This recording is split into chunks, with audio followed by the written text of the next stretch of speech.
शेजारची माती कोरायला जेसीबी आलं, पण त्या बोळीमध्ये ट्रॅक्टरच घुसेना. एक म्हणला यू टर्न तर दुसरा म्हणला न्यूटन, आणि त्यामुळे गलीमध्ये गर्दी जमा झाली. समोरच येडा लोसन गँगचा जुना मोरक्या आपला बारक्या दिसला. लोसन गँग फुटली तरी पण हाय बाय चालूच राहतं. कोरता कोरता यांनी आपल्या पत्राच्या शेडची माती करून टाकली. मग काय, मी नंगा होऊन दंगा करायला जाणार होतो, पण तेवढ्या ताई म्हणली ईट भेळ देवतांना देईल केळ. गपकन भेळ खाल्ली आणि आपलं दुकान बंद करून मी खाली आलो. माताजी आज माझ्यासाठी बेसन चिला बनवत होती. अवघड जागेचं दुख नाही रे, डाएटवर आहे आपण.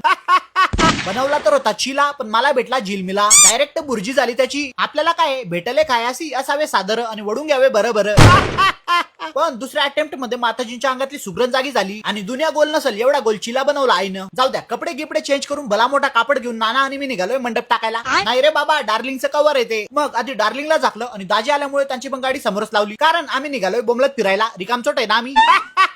घरी आलो तर बबडी पण येऊन बसेल होती आणि मला बघून आपल्या लोसन गँगचा फुटलेला मेंबर 200च्या स्पीडनं गायब. घरात सगळ्यांनी बॅगा बुगा झोले झाले पॅक करून ठेवले होते. मग काय, काढली फरारी आणि घेतली बरारी. डायरेक्ट 40 गाव. सगळेजण उतरले स्टेशनला, कारण अर्ध गाव घेऊन आम्ही चाललोय देवाला. वर चढायचं म्हटल्यावर सगळे रपकन गेले, पण 70 किलोची जडबद्दक बॅग उचलून वाघ थकला होता. ते तिकडे काही होऊ द्या, पण आमची मांजर लय जोरात होती, कारण फिरायचं म्हणलं की आमच्या अंगात डायरेक्ट माता येते माता. आता बॅगा वडून आम्ही खाली जाता, त्यावर तुम्ही फॉलो करून घेता. पुन्हा भेटू, तोपर्यंत जय महाराष्ट्र.